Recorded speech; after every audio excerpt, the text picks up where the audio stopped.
extraño, o sea, el intento es fagocitar, ya sea un bacilo ácido alcohol resistente, como las células gigantes tipo Langhans, o un cuerpo extraño, como puede ser, por ejemplo, un fragmento de gasa, una partícula de talco, en la cual lo podemos observar al microscopio, ¿no? Y como hoy les decía, hay diagnósticos diferenciales. Por ejemplo, con una célula de Hodgkin, que es una célula también grande, o con una célula de red Stenberg, que son células gigantes que tienen otras características, pero que también son células gigantes. La siguiente. Bueno, ¿qué tipos de granuloma podemos tener? Podemos tener los granulomas de tipo inmunológico, en los cuales la reacción antígeno-anticuerpo del organismo establece la formación del granuloma, o los que son no inmunes, que son a cuerpo extraño.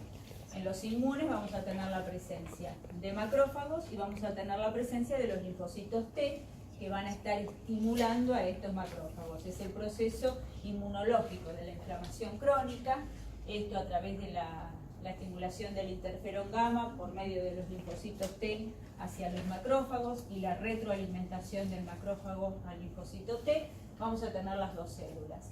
En cambio, cuando es por cuerpo extraño, lo que vamos a tener es un macrófago que va a fagocitar ese cuerpo extraño y va a haber mucha menos cantidad de linfocitos T.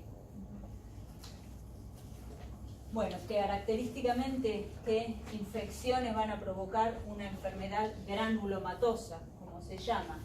La tuberculosis es la enfermedad granulomatosa que es de las más prevalentes en nuestro medio, y obviamente siempre que nosotros encontramos una enfermedad granulomatosa en un paciente, lo primero que tenemos que descartar es que no sea una tuberculosis, salvo que tenga el dato de alguna otra cosa, ¿no? Pero muchas veces sucede que mandan una adenopatía, un paciente que, bueno, estuvo con fiebre, no tenía nada característico y nos encontramos con una linfadenitis así granulomatosa. Nosotros en primer lugar tenemos que hacer una técnica de Sieg-Nielsen, que es la técnica que va a objetivar la presencia de bacilos ácido alcohol resistentes. Y bueno, si es positiva, bien, uno puede constatar que es una linfadenitis granulomatosa tuberculosa. Si es negativa, uno lo puede sugerir y habrá que descartarlo por un cultivo. Pero es de las más prevalentes y es como el ejemplo de la enfermedad granulomatosa infecciosa. La sífilis terciaria y la lepra también. La sífilis terciaria no se ve prácticamente, por lo menos los patólogos no lo vemos. Y la lepra sería la lepra lepromatosa, que a veces aparece alguna, pero que es más rara, pero también tiene la misma característica granulomatosa. Se acompaña de otros hallazgos histológicos también, y también visualizaríamos el bacilo. Tendríamos que visualizar la lepra tuberculoide, perdón, es la lepra que va a provocar, es tuberculoide porque se semeja a la tuberculosis, es granulomatosa. Y siempre las micosis profundas también pueden provocar cuadros granulomatosos. ¿Por qué? Porque son microorganismos que producen baja antigenicidad, entonces no se terminan de erradicar por los macrófagos y siguen evocando esta respuesta inflamatoria y quedan latentes con esta hipersensibilidad secundaria que van a provocar.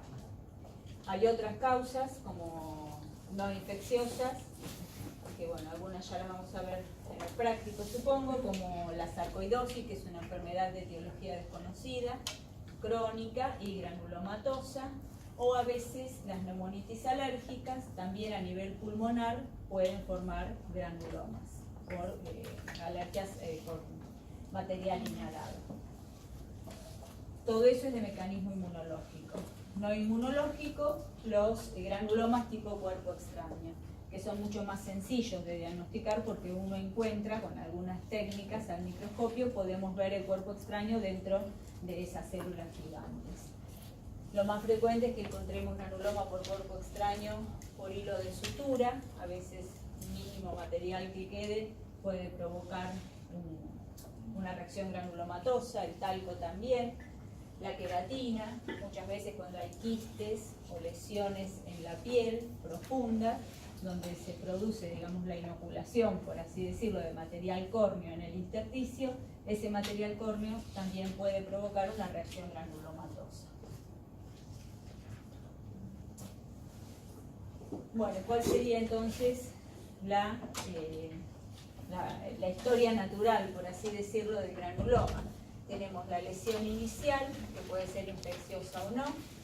Ahí tenemos como ejemplo el Mycobacterium tuberculosis, ciertos hongos, micosis profundas como el histoplasma.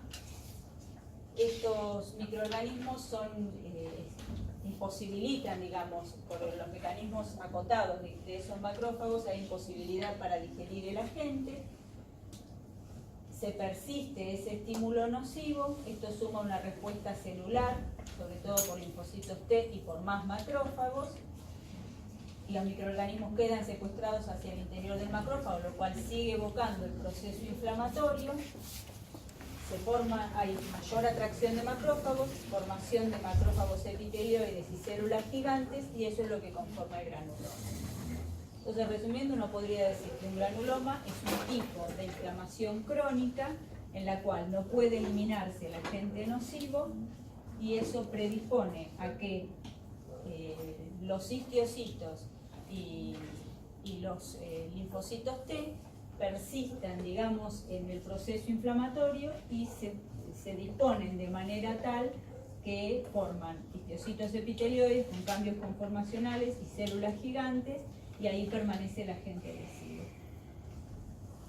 ¿Está? Profe, la imagen hace como 3 días que tenía un riñón Anterior. O sea, era un riñón. ¿Era un granuloma? El riñón. Otro más. No, es una imagen histológica. Dijo que lo Un pulmón. podía confundir con... No, la anterior. Ah, la anterior. Sí, es la siguiente, por favor. Sí. ¿Eso qué es? Estos son células epitelioides, son histiocitos. Solamente. Son histiocitos que tienen esta conformación con un citoplasma más amplio, bien rosado. Son histiocitos epitelioides. Yo lo que planteaba es que a veces a nosotros los patólogos nos dan dolores de cabeza cuando uno encuentra esto, por ejemplo en un riñón, dije, donde una de las neoplasias, ese carcinoma de células claras, puede tener estas células así más rosadas, más claras, y bueno, los diagnósticos diferenciales, ¿no? Pero es parte de inflamación. Esto es parte del proceso inflamatorio, ¿sí? El granuloma. ¿Sí me vas a preguntar algo? No, es de la historia natural en la historia de la inflamación que viene en el cuadro. Una parte se divide. Está ahí. La anterior puede ser. Un segundito. Eso al final se forma un granuloma. Se forma un granuloma, claro. Hay una respuesta, sobre todo un granuloma de los tipos inmunitarios, no por cuerpo extraño. Por eso la respuesta inmune es importante, queda atrapado en el interior del macrófago, lo que lo va a originar, y eso predispone a la formación de granuloma. Pero quería ver en qué concluía, ¿no? Bueno, y este es un ejemplo un poco otra vez de lo mismo, pero acá esquematizado se ve como más claro. Estos son los macrófagos que en sectores van adquiriendo más citoplasma, se van haciendo más grandes, y eso es lo que le da el aspecto de célula epitelioide. En otras áreas se fusionan esos histiocitos, esos macrófagos, y conforman las células gigantes. ¿Eso es para digerir partículas más grandes que se fusionan o...? Sí, tienden a fusionarse para poder digerir alguna partícula. No importa el tamaño, son más gigantes todavía las células, pero naturalmente tienden a fusionarse. Por ejemplo, en la tuberculosis son células grandes, pero a veces si tenés un granuloma por hilo de sutura, son más grandes porque están rodeando ese cuerpo extraño. A veces, hacia el interior de estos granulomas, la estructura básica es la misma en todo granuloma. Ahora, hay algunas diferencias. Por ejemplo, en el tipo de células gigantes que adoptan unos y que adoptan otros. Otra diferencia es que algunos granulomas van a producir necrosis. Por ejemplo, en la infección por Mycobacterium tuberculosis. ¿Qué tipo de necrosis era? Gaseosa. ¿Por qué? Porque hacia el centro de ese granuloma hay especies reactivas del oxígeno, hay hipoxia y eso va a llevar a la necrosis en ese centro del granuloma. Entonces son necrotizantes o no necrotizantes. Hay algunas enfermedades crónicas como la enfermedad de Crohn, por ejemplo, en el colon o en el intestino delgado, que es una enfermedad granulomatosa, que es más autoinmune y que no tiene necrosis. O la sarcoidosis, de etiología desconocida, con forma granulomas, pero no son necrotizantes. Los granulomas de la Mycobacterium tuberculosis característicamente son necrotizantes y además esa necrosis es de tipo gaseosa. O sea, todos esos hallazgos que uno va sumando nos orientan un poco en la etiología.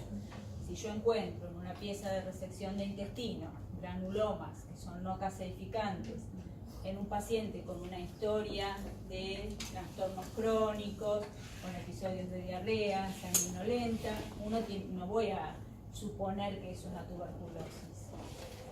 Tengo que pensar que se trata de una enfermedad inflamatoria intestinal de tipo Crohn. O sea, uno va asociando todos los hallazgos que va encontrando. Entonces, además del tipo de célula gigante, si hay o no necrosis, es otro dato que muchas veces nos puede orientar hacia la etiología de ese granuloma. Recuerden que el patognomónico, digamos, es el granuloma por Mycobacterium tuberculosis con células gigantes de tipo Langhans y que es caseificante. Y acá lo tenemos, ¿no? El ejemplo clásico. Miren que bien que se ven el centro, la necrosis de tipo gaseosa, que es ese material amorfo, rosado, acelular, semeja al queso, por eso le dicen casium. En la macroscopía es blanquecino, puntuoso, por eso esto de que semeja al queso, en la histología se ve así, con algunos restos celulares. Hacia la periferia tenemos los macrófagos, algunos se disponen formando células gigantes de tipo Langhans.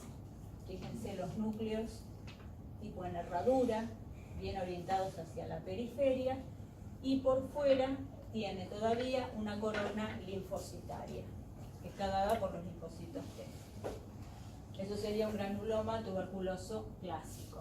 Obviamente hay otras patologías que también pueden tener necrosis central. Entonces, cuando uno ve esto, lo primero que hace son las técnicas especiales que nos permitan visualizar si está el bacilo o no. Si no lo encontramos, no significa que no sea una tuberculosis, porque lo definitivo lo va a marcar el cultivo, no la anatomía patológica. De todas formas, se hacen técnicas de Sil-Nielsen para bacilos ácido alcohol resistentes. A ver, ¿me pasas la siguiente? Ah, bueno, no la tengo acá. Y bueno, si es positiva la técnica de Sil-Nielsen, uno sí ya puede poner que es un granuloma tuberculoso. Este es un granuloma por cuerpo extraño o tipo no inmune. Esto podría ser hilo. Fíjense, la célula gigante acá, todos estos son múltiples núcleos. Acá hay otra célula gigante que está fagocitando esta partícula, acá también, y no predomina el proceso inflamatorio crónico porque es un granuloma de tipo no inmune. Es por cuerpo extraño. El cuerpo extraño es el que va a activar, digamos, a esos macrófagos en la fagocitosis.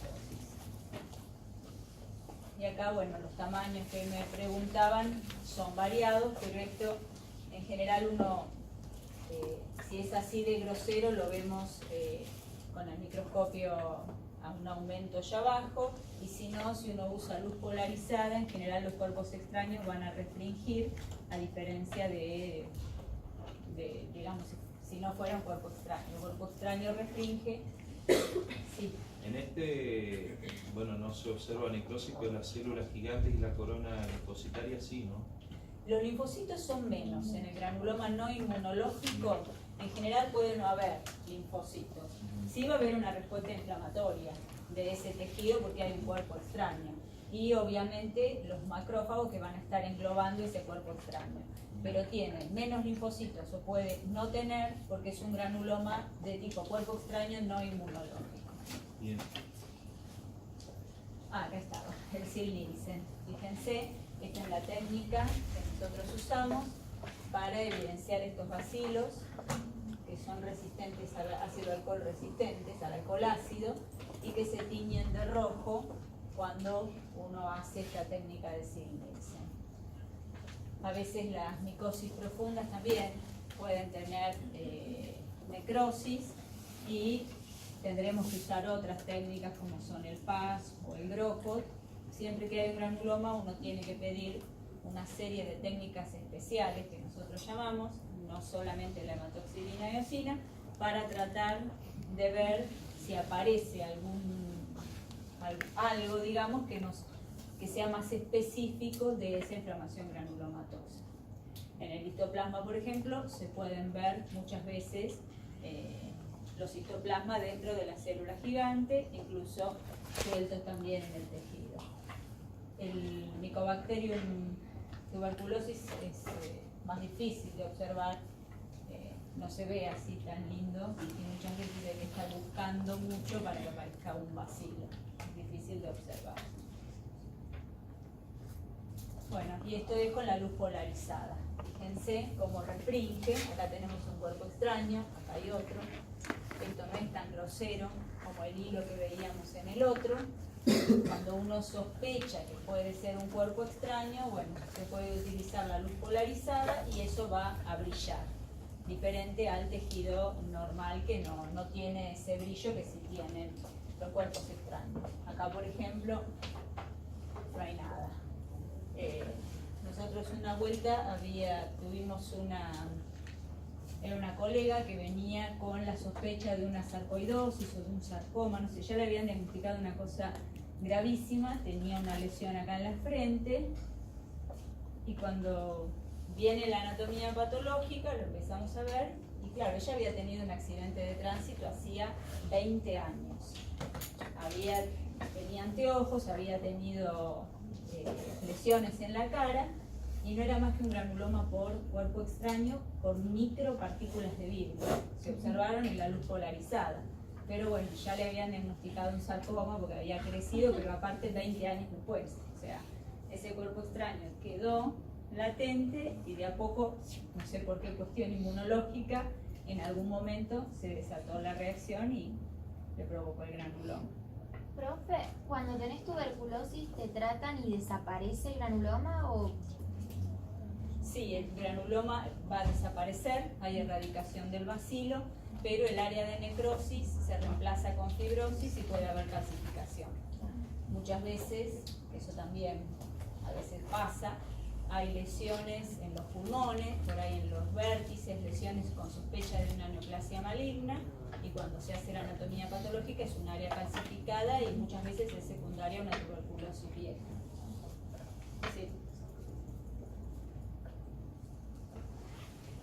Bueno, ¿y cómo va a evolucionar la inflamación crónica?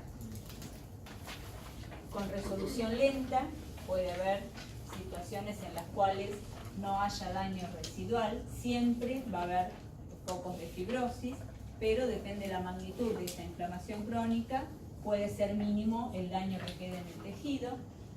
Puede haber persistencia, si no se erradica el agente etiológico o la anoxia que está provocando la inflamación, puede persistir. Puede haber curación con fibrosis y daño funcional. ¿Esto qué es? Que ya ese órgano no tenga, por ejemplo, en el caso de una fibrosis pulmonar.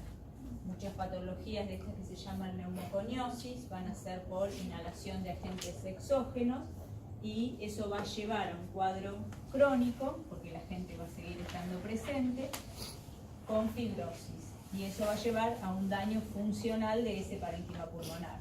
Son pacientes que después hacen intersticiopatías, que son patologías restrictivas pulmonares. Y obviamente, si no se logra minimizar esa inflamación crónica y no se trata, puede progresar y tener una extensión del daño. Por ejemplo, en las patologías inflamatoria intestinal que les decía, en general, si no se trata, a veces el paciente debuta directamente con una perforación. ¿Por qué? Porque ese proceso inflamatorio avanza a nivel local, destruye la pared intestinal, encima es delgada y puede llevar a una perforación. Ahí sería la inflamación activa o reactiva, algo así que dijo. Y ahí habría siempre focos de activación, sí. Pero de base tenés un proceso crónico, que es una autoinmunidad, una baja tolerancia a las bacterias endógenas, y eso hace que sea un proceso crónico que obviamente, como nosotros dijimos, esos linfocitos y esos macrófagos van a ser quimiotácticos también de los neutrófilos, entonces sería crónica reagudizada.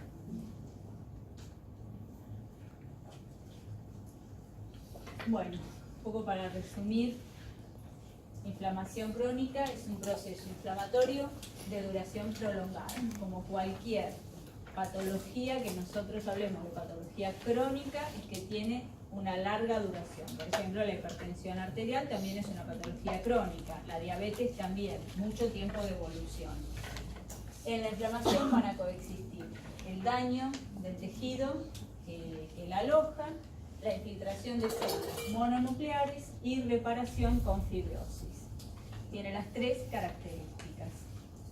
Puede resolver sin daño estructural o funcional, puede curar con fibrosis.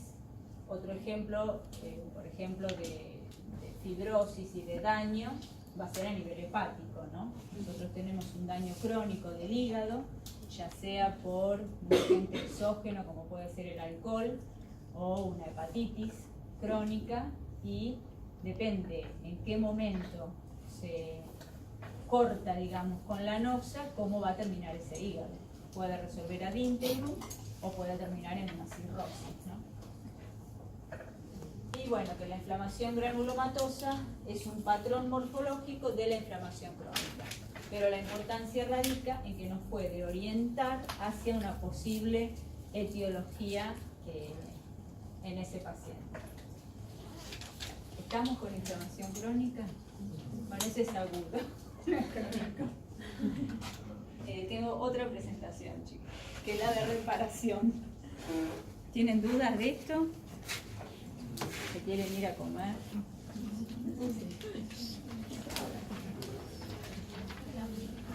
Bueno, vamos a ir más rápido con reparación.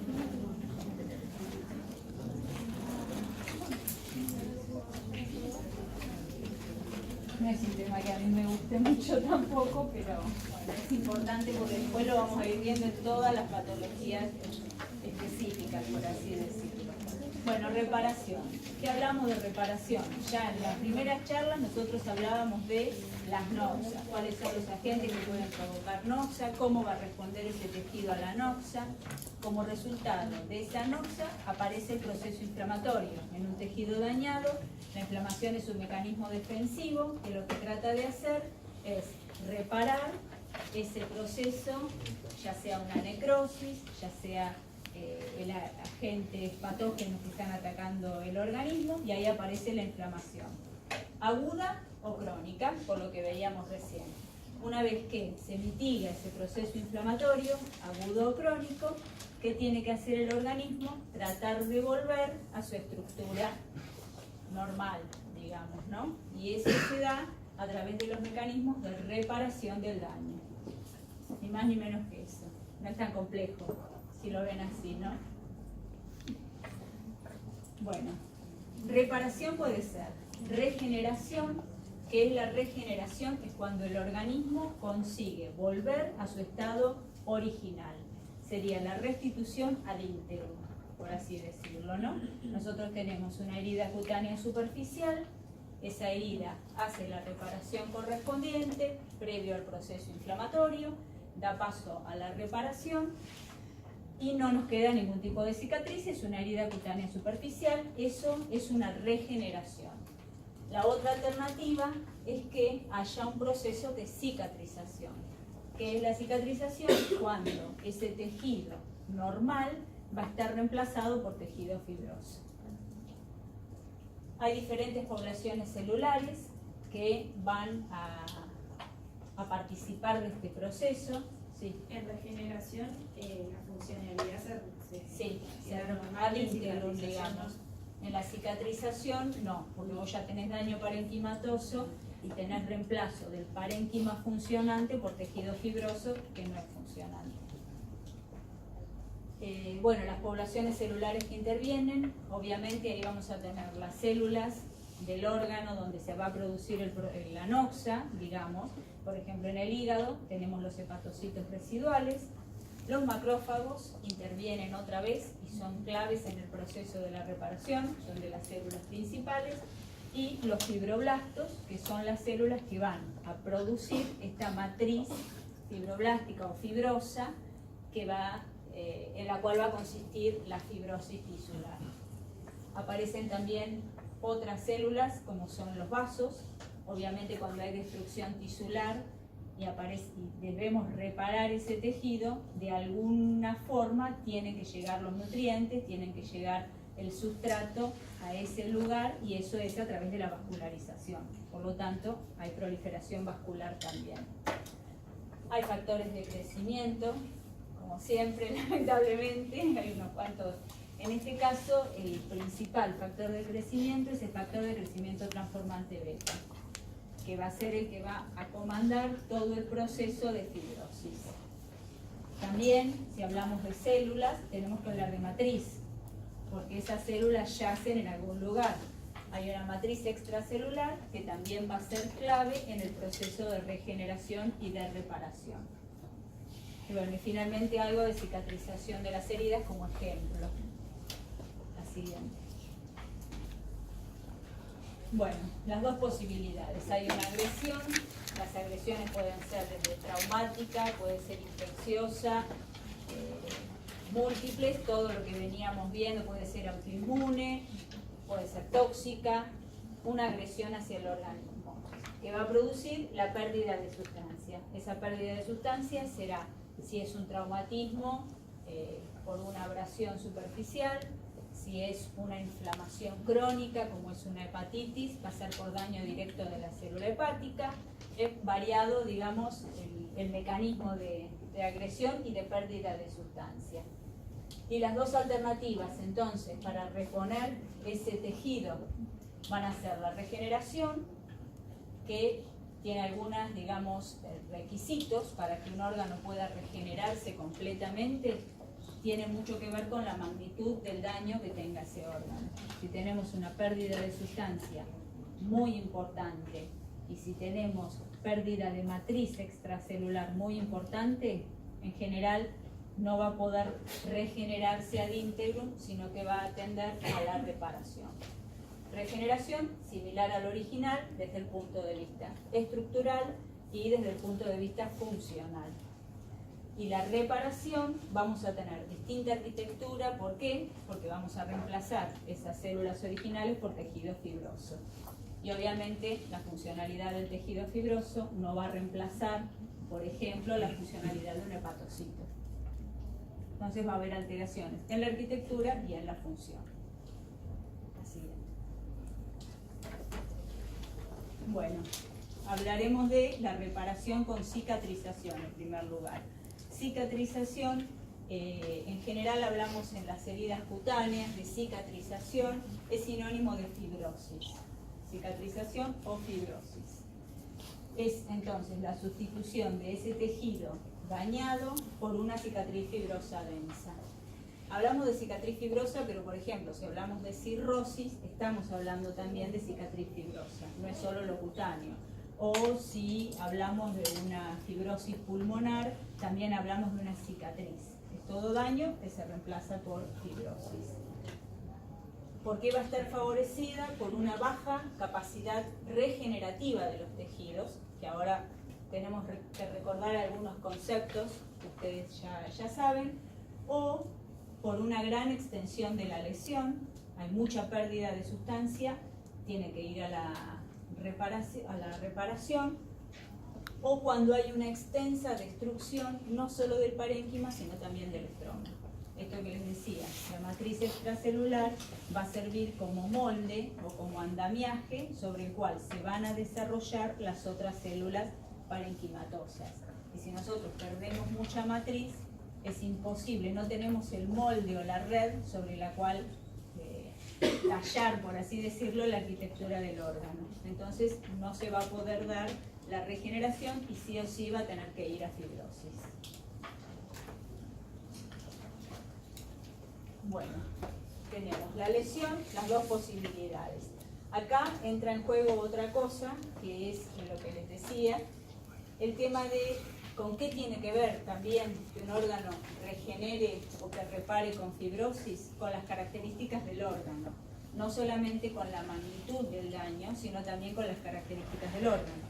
Recuerden que había órganos lábiles en los cuales la regeneración es permanente, entonces esos órganos va a ser más posible que hagan la regeneración.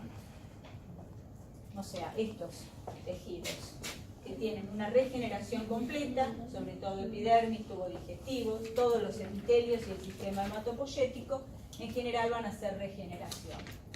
Los otros tejidos eran los estables, que son aquellos órganos parenquimatosos que están en fase G0, pero que ante determinado, en la fase G0, digamos, del ciclo celular, ¿no? Ante determinados estímulos pueden ingresar nuevamente al ciclo celular y pueden replicarse, entrar en una etapa de síntesis y replicarse. Por ejemplo, el hígado es un ejemplo clásico. El hígado, el riñón, el páncreas son tejidos estables. Y por otro lado tenemos lo que se llaman tejidos permanentes, ¿no? En los cuales no hay posibilidad de regeneración, clásicamente lo que se nombra el sistema nervioso central y el músculo cardíaco. Entonces, ¿cuándo se da la reparación? Lo que hablábamos recién, posinflamación crónica, siempre va a haber fibrosis. Depende la magnitud de la herida, en este caso es importante, es una herida sucia, cicatrización de una herida con formación de cicatriz. Y bueno, tejidos estables también, por supuesto, siempre va a depender, además del tejido, de la magnitud del daño y de la matriz extracelular. ¿Sí? ¿Hay qué diferencia hay entre cicatrización y fibrosis? Es lo mismo. Se habla de manera indistinta. Lo que pasa es que siempre cuando uno dice cicatriz, por ahí se asocia a algo cutáneo. Y fibrosis, cuando hablas de pulmón, cuando hablas de riñón, de hígado, pero en realidad es sinónimo. Cicatriz es fibrosis. Así bien. Bueno, y otra cosa que es importante a tener en cuenta en este proceso de regeneración y reparación va a ser el tipo de tejido que va a estar dado por las células, por la población celular que constituye esos órganos. Recuerden las células madre, que ahí las células madre tienen desde las células madres indiferenciadas hasta las células madres tisulares. Hay muchos órganos, que son los órganos estables, que van a tener una población de células madre que ante determinados estímulos van a tener la capacidad de regenerarse. Entonces, estas células estables pueden o morir por apoptosis o proliferar, y en la mayoría de estos tejidos lo que van a hacer es madurar hacia la diferenciación. Así. Bueno, y estos son los tipos tisulares. Todo esto para que tengan en cuenta cuál va a ser el resultado final. No es lo mismo un infarto en el corazón, que estamos hablando de un tejido que va a ser estable, a una hepatitis aguda en el hígado, que es un tejido, perdón, permanente, el corazón, que es un tejido estable y que puede regenerarse. Esto de que están en fase G0, pero que pueden nuevamente, por los factores de crecimiento, volver a entrar en el ciclo celular. Y los que no se van a regenerar, sobre todo sistema nervioso central y músculo cardíaco. Ahí siempre vamos a tener una resolución con fibrosis. Bueno, y a partir de qué células se va a producir la regeneración de estas células madre, que son las células madre tisulares, que en determinados tejidos sabemos dónde se distribuyen estas células madre. Se van a diferenciar hacia distintos elementos. Pueden diferenciarse hacia células parenquimatosas, pueden diferenciarse hacia precursores de fibroblastos para intervenir en el proceso de fibrosis, o hacia células vasculares también.